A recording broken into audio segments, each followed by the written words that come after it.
হ্যাজলুডের আগুনে বোলিংয়ে ভারতের পরাজয়, সিরিজ জিতল ওয়েস্ট ইন্ডিজ, আফগানিস্তানের দাপুটে জয় জিম্বাবুয়ের বিপক্ষে, অন্যদিকে পাকিস্তান দুর্দান্ত জয়। হ্যালো, আমি খাইরুল এবং আমার চ্যানেলে আপনাকে স্বাগতম। খেলাধুলার সবশেষ রোমাঞ্চকর খবর পেতে এখনই চ্যানেলটি সাবস্ক্রাইব করুন। মেলবোর্ন ক্রিকেট গ্রাউন্ডে দ্বিতীয় টি-20তে অস্ট্রেলিয়ার কাছে 4 উইকেটে হেরে গেল ভারত। জোশ হ্যাজলুডের বিধ্বংসী বোলিংয়ে ভারতের টপ অর্ডার ভেঙে পড়ে, ফলে দলটি মাত্র 125 রানে গুটিয়ে যায়। 4 ওভারে 3 উইকেট ও 15টি ডট বল দিয়ে হ্যাজলুড ভারতীয় ব্যাটারদের নাস্তানাবুদ করেন। ভারতের হয়ে একমাত্র উজ্জ্বল ছিলেন অভিষেক শর্মা, যিনি 37 বলে 68 রান করেন। অধিনায়ক মিচেল মার্শ 26 বলে 46 রানের ঝোড়ো ইনিংস খেলে অস্ট্রেলিয়াকে 14 ওভারে জয় এনে দেন। ভরাডুবির মধ্যেও বুমরাহ ও বরুণ চক্রবর্তী দুটি করে উইকেট কিছুটা লড়াই দেখান।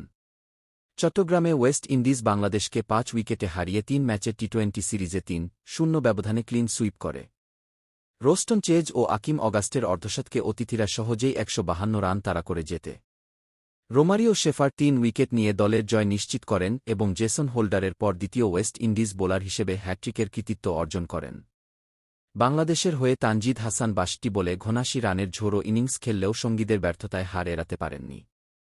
হারারে দ্বিতীয় টি-20তে আফগানিস্তান জিম্বাবুয়েকে সহজেই হারিয়ে সিরিজ জিতে নেয়। মুজিবুর রহমান, আবদুল্লাহ আহমাদজাই ও রশিদ খানের দারুণ বোলিংয়ে জিম্বাবুয়ে মাত্র 125 রানে অল আউট হয়।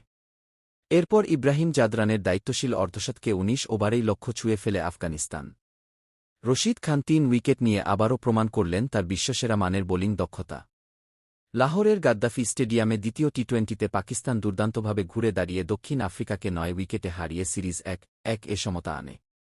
সাইম আজুবের দুর্দান্ত ইনিংসে 111 রানের লক্ষ্য সহজেই ছুঁয়ে ফেলে স্বাগতিকরা। খেলাধুলার সবশেষ রোমাঞ্চকর খবর পেতে এখনই চ্যানেলটি সাবস্ক্রাইব করুন।